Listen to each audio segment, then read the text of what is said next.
Hi, I'm Caleb Chepesiuk with Canadian Students for Sensible Drug Policy, and I'm here with Jonathan Dickinson, soon to be formally with Canadian Students for Sensible Drug Policy.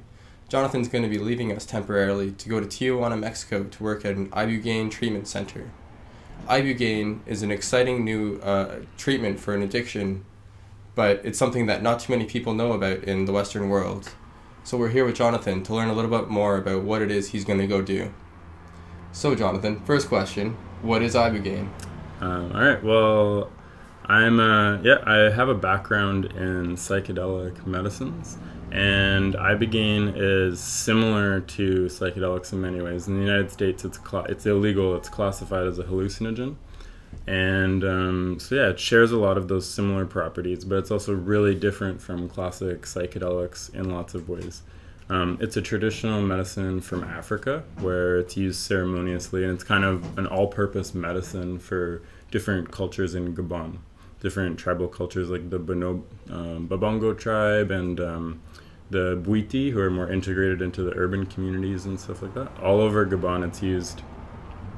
And I don't think it's used as much as an addiction treatment there, but it's been found to be really effective for that in the Western world. So there's clinics right now there's clinics in Mexico, there's some on the West Coast in BC. I know they're doing treatments in Europe. I don't know if there's any centers there, but other parts of the world like South Africa and Venezuela, I think New Zealand is starting up clinics as well, have found that it's really effective as an addiction treatment.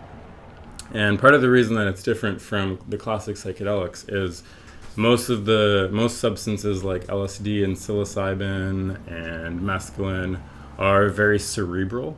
So most of the experience happens on the level of the mind, and there isn't a lot of physiological changes that happen in the body when you're having the experience.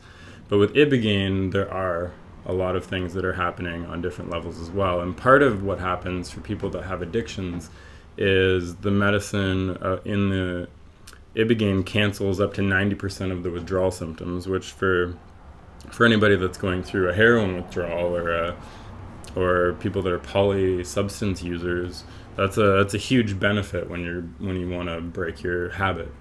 The other thing is it can cancel cravings for up to 3 months or forever if you don't fall back into the same patterns and stuff. So it's really effective in those ways on a physiological level as well. It also starts a whole flood of new cell growth in the brain. So that's what. So can you tell us a bit more about the effects of Ibogaine? Yeah.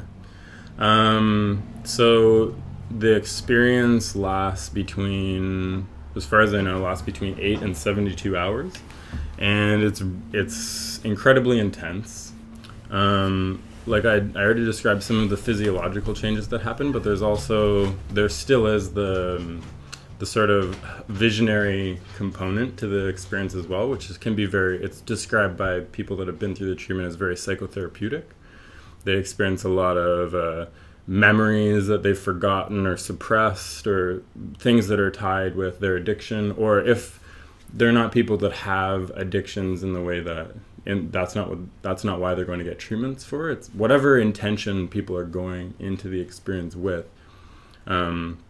Their memories, maybe their traumas, or any of the experiences that they've had that are connected with that intention can resurface, and they can relive them or just sort of view them and be aware of them as they're going through it. So that's a little bit about what happens. On a more practical level, people kind of feel like they can lose control of their legs, and so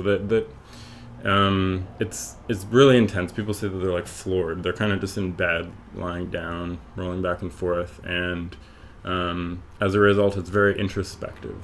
So in the treatment center, people are there to hold a space for that kind of experience and to give a hand with anything that needs to happen, and just sort of be there for processing the experience afterwards, while people kind of wake up and the world is new again, as far as I've been told secondhand so far.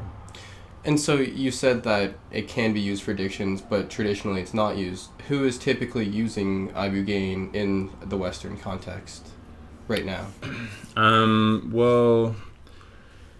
In one of the treatment centers out west, I spoke with the treatment provider there, and she said up to 50% of their clients are people that have addictions that they're going there to work on.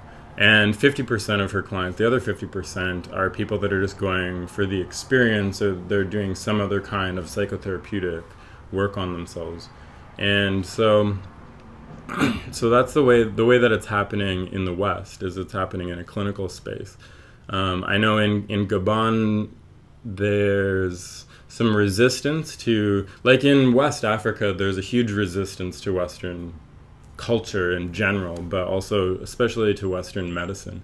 And so there's a huge split between the urban and the rural populations. And in the rural communities, that's where they're especially closed to it. So in some of the tribal cultures, I mean, you have to imagine that some of these tribal cultures are living in the rainforest, and their only experience with outsiders is people coming in and clear-cutting the forest that they've been hunting and gathering in for, they're the first people to settle that part of Africa. They've been there for, like, as long as people have been around. So there's a huge trauma there, and they've kind of closed off a lot of their ceremony to Westerners and Europeans as a result of that. And as a result of, I don't know, I think more and more there's an awakening of people becoming interested in their ceremonies and their traditional practices. But in the Western world, so far, people have kind of just taken the medicine, subjectively felt the experience, and then sort of built up experience from there, rather than looking at the people that have been using it in the past. So that's where people have found that it's an effective addiction treatment and stuff. They've also discovered a lot of the risks and the problems that can happen in those kind of contexts. And so, yeah, it's been a learning experience for people in the West. And yeah. Well, and part of, I guess, the learning experience in terms of the addiction treatment, Ibogaine has been billed as an addiction interrupter. Mm-hmm. Maybe you can sort of expand on what that means and why Ibogaine is an addiction interrupter.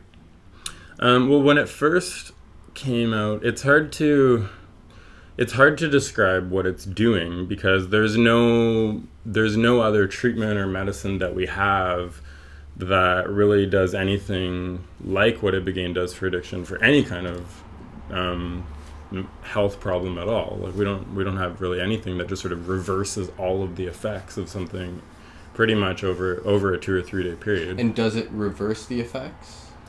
Well, I'll tell you a little bit of what it is. Like, at first it was kind of branded as a cure, because there was people that would have the experience and not have their addiction anymore. Like, they woke up and didn't feel craving for what had been sort of governing their lives for up to decades. So a lot of people build it as a cure.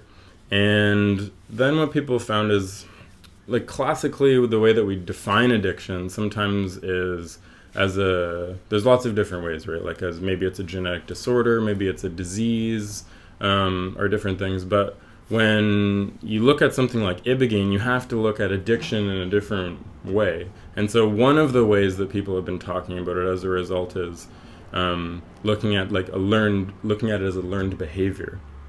So when you take Ibogaine, it takes you so far away from this learned behavior and this pattern that you've been experiencing. It takes you right to the psychospiritual root of the trauma that sort of caused you to need to learn that behavior, that it does feel like a reversal in some ways. Like, people describe it as being brought back to a pre-addiction state for themselves.